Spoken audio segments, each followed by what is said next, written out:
Urbervilles by Thomas Hardy, read by Adrian Pretzelis. Chapter 47. It is the threshing of the last wheat rick at Flintcomb Farm. The dawn of the March morning is singularly impressive, and there is nothing to show where the eastern horizon lies. Against the twilight rises the trapezoidal top of the stack, which has stood forlornly here through the washing and bleaching of the wintry weather. When East Hewitt and Tess arrived at the scene of the operations, only a rustling denoted that others had preceded them, to which, as the light increased, there were presently added the silhouettes of two men on the summit. They were busily unhaling the rick, that is, stripping off the thatch before beginning to throw down the sheaves, and while this was in progress, Iz and Tess, with the other women workers in their whitey-brown pinners, stood waiting and shivering, Farmer Groby having insisted upon their being on the spot thus early to get the job over, if possible, by the end of the day.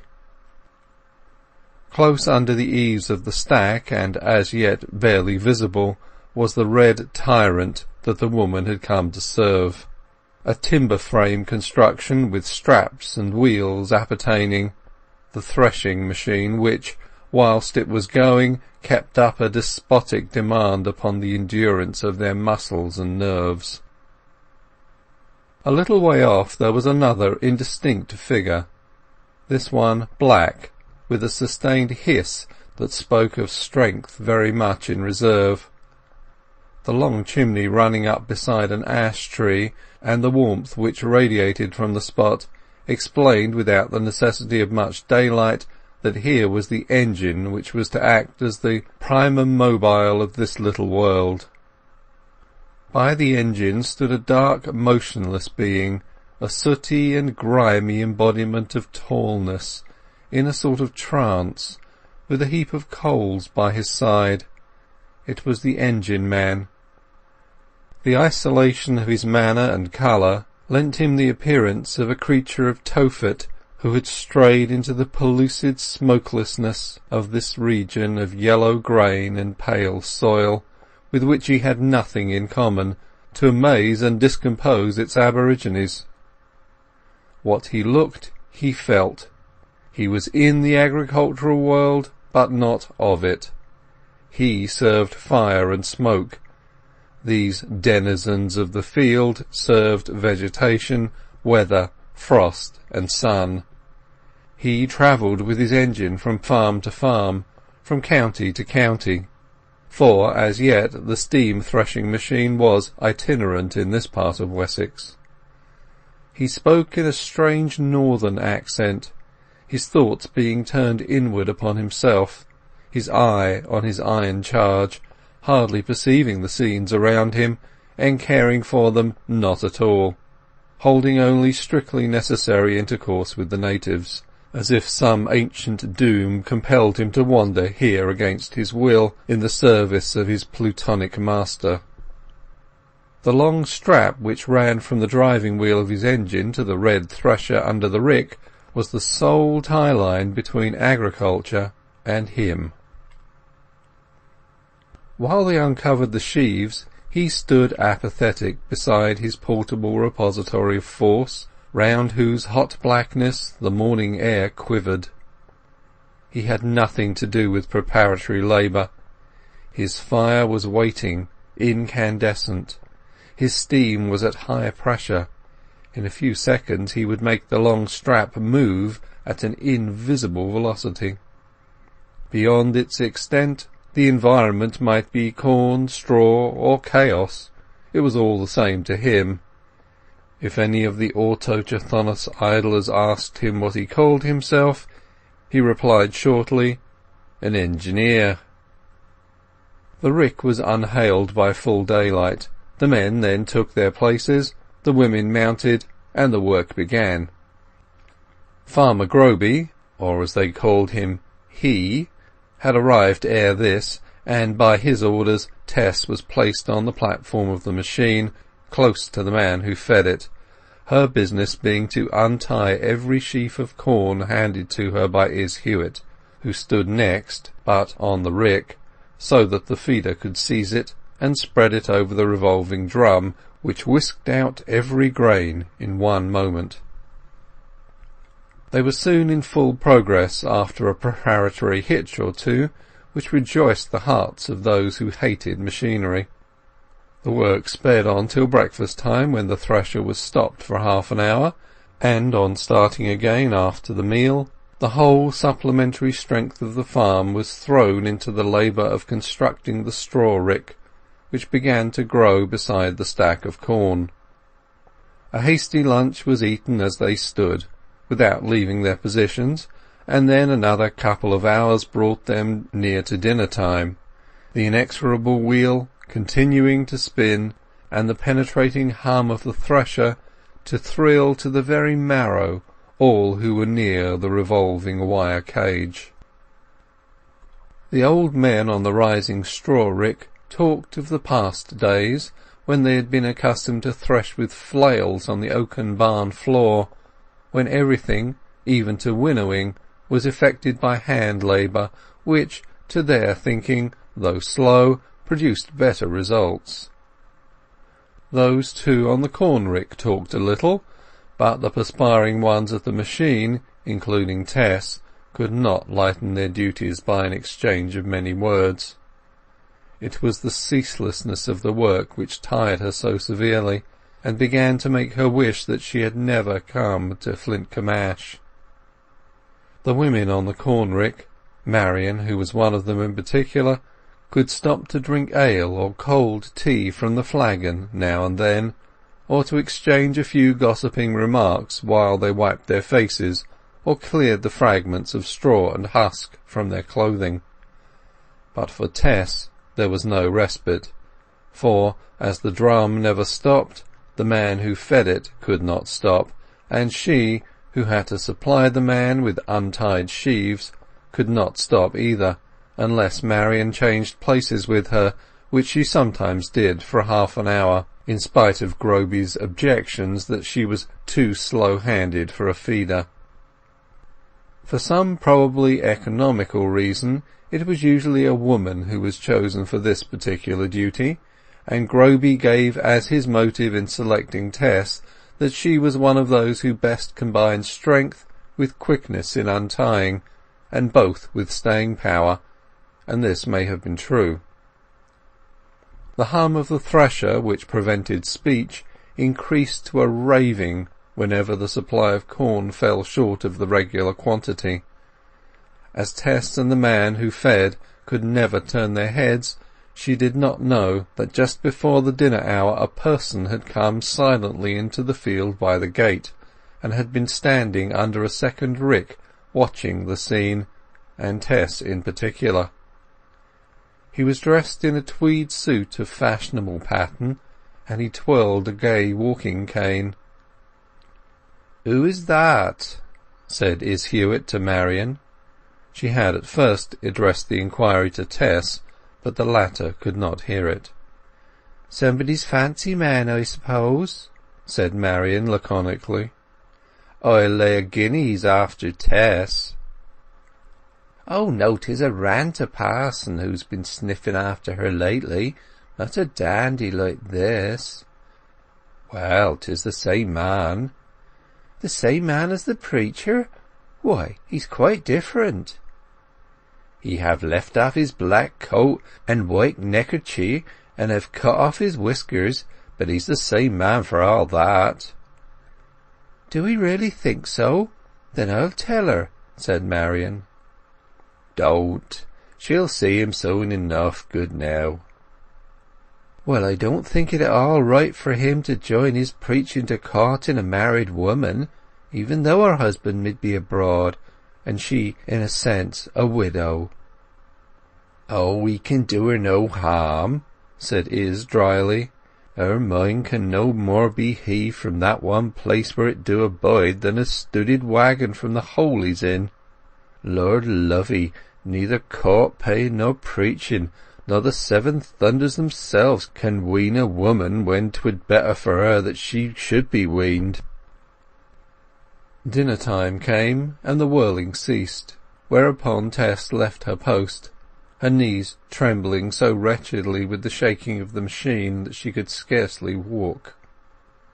"You ought to ha' a quart of drink into 'ee, as I've done," said Marian. "You wouldn't look so white then. Why, souls above us, your face is as if you'd been haggard." It occurred to the good-natured Marian that, as Tess was so tired, her discovery of her visitor's presence might have the bad effect of taking away her appetite, and Marian was thinking of inducing Tess to descend by a ladder on the further side of the stack, when the gentleman came forward and looked up. Tess uttered a short little "Oh!" and a moment after she said quickly, "I shall eat my dinner here, right on the rick." Sometimes when they were so far from their cottages they all did this, but as there was a rather keen wind going to-day, Marian and the rest descended and sat under the straw stack. The newcomer was indeed Alec d'Urberville, the late evangelist, despite his changed attire and aspect. It was obvious at a glance that the original Weltlust had come back, that he had restored himself, as nearly as a man could do who had grown 3 or 4 years older, to the old jaunty slapdash guise under which Tess had first known her admirer and cousin, so-called. Having decided to remain where she was, Tess sat down among the bundles, out of sight on the ground, and began her meal, till by and by she heard footsteps on the ladder, and immediately after Alec appeared upon the stack, now an oblong and level platform of sheaves. He strode across them and sat down opposite of her, without a word. Tess continued to eat her modest dinner, a slice of thick pancake which she had brought with her. The other workfolk were by this time all gathered under the rick, where the loose straw formed a comfortable retreat. "I'm here again, as you'll see," said d'Urberville. "Why do you trouble me so?" she cried, reproach flashing from her very finger-ends. "I trouble you? I think I may ask, why do you trouble me?" "Sure, I don't trouble you anywhen." "You say you don't, but you do. You haunt me. Those very eyes that you turned upon me with such a bitter flash a moment ago, they come to me just as you showed them then, in the night and in the day. Tess, ever since you told me of that child of ours, it is just as if my feelings, which had been flowing in a strong puritanical stream, had suddenly found a way open in the direction of you, and had all at once gushed through. The religious channel is left dry forthwith, and it is you who have done it."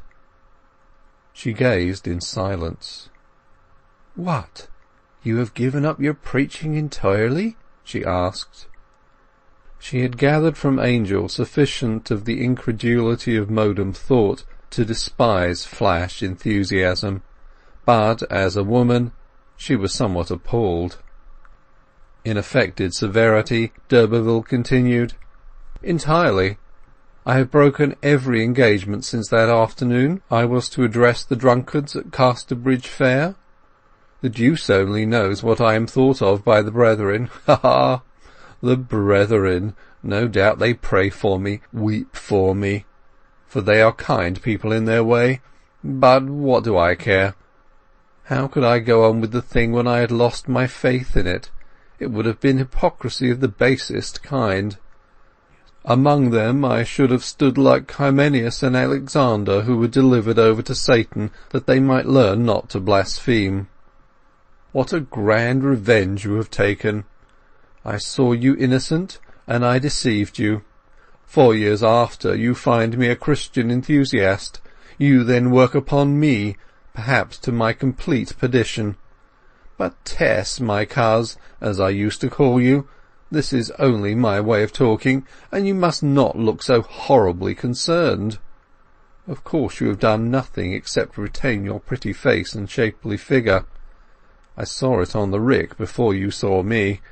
That tight pinafore thing sets it off, and that wing bonnet. You field girls should never wear those bonnets if you wish to keep out of danger." He regarded her silently for a few moments, and with a short, cynical laugh resumed, "I believe that if the bachelor apostle, whose deputy I thought I was, had been tempted by such a pretty face, he would have let go the plough for her sake, as I do." Tess attempted to expostulate, but at this juncture all her fluency failed her, and without heeding he added, "Well, this paradise that you supply is perhaps as good as any other after all. But to speak seriously, Tess—" D'Urberville rose and came nearer, reclining sideways amid the sheaves and resting upon his elbow. "Since I last saw you I have been thinking of what you said that he said. I have come to the conclusion that there does seem rather a want of common sense in these threadbare old propositions. How I could have been so fired by poor Parson Clare's enthusiasm and have gone so madly to work, transcending even him, I cannot make out. As for what you said last time on the strength of your wonderful husband's intelligence, whose name you have never told me, about having what they call an ethical system without any dogma, I don't see my way to that at all." "Why, you can have the religion of loving kindness and purity at least, if you can't have, what do you call it, dogma." "Oh no, I'm a different sort of fellow from that. If there's nobody to say, 'Do this, and it will be a good thing for you after you're dead,' 'Do that, and it will be a bad thing for you,' I can't warm up. Hang it, I'm not going to feel responsible for my deeds and passions if there's nobody to be responsible to. And if I were you, my dear, I wouldn't either." She tried to argue and tell him that he had mixed up in his dull brain two matters, theology and morals, which in the primitive days of mankind had been quite distinct. But owing to Angel Clare's reticence, to her absolute want of training, and to her being a vessel of emotions rather than reasons, she could not get on. "Well, never mind," he resumed. "Here I am, my love, as in the old times." "Not as then, never as then. 'Tis different," she entreated. "And there was never warmth with me. Oh, why didn't you keep to your faith, if the loss of it has brought you to speak to me like this?" "Because you've knocked it out of me, so the evil be upon your sweet head.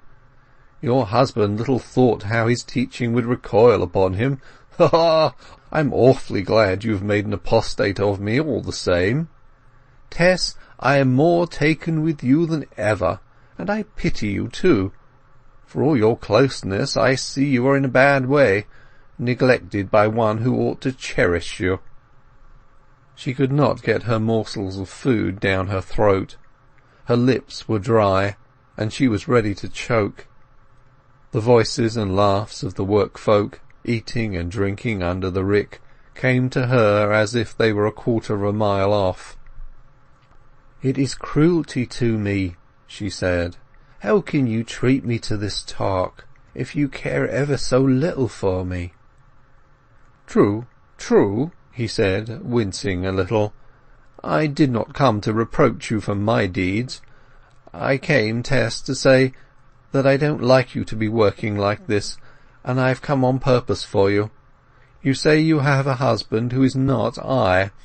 Well, perhaps you have, but I've never seen him, and you've not told me his name, and altogether he seems a rather mythological personage. However, even if you have one, I think I'm nearer to you than he is. I, at any rate, try to help you out of trouble, but he does not, bless his invisible face. The words of the stern prophet Hosea that I used to read came back to me. Don't you know them, Tess?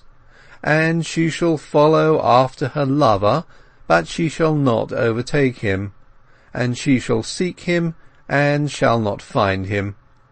Then shall she say, I will go and return to my first husband, for then it was better with me than now. Tess, my trap is waiting just under the hill, and, darling mine, not his, you know the rest." Her face had been rising to a dull crimson fire while he spoke, but she did not answer. "You have been the cause of my backsliding," he continued, stretching his arm towards her waist. "You should be willing to share it, and leave that mule you call husband for ever." One of her leather gloves, which she had taken off to eat her simmer cake, lay in her lap, and without the slightest warning she passionately swung the glove by the gauntlet directly in his face. It was heavy and thick as a warrior's, and it struck him flat on the mouth. Fancy might have regarded the act as the recrudescence of a trick in which her armed progenitors were not unpractised. Alec fiercely started up from his reclining position. A scarlet oozing appeared where her blow had alighted, and in a moment the blood began dropping from his mouth upon the straw. But he soon controlled himself, calmly drew his handkerchief from his pocket, and mopped his bleeding lips. She too had sprung up, but she sank down again.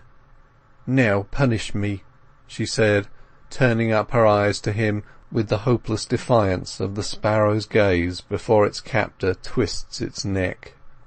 "Whip me, crush me. You need not mind these people under the rick. I shall not cry out. Once victim, always victim. That's the law."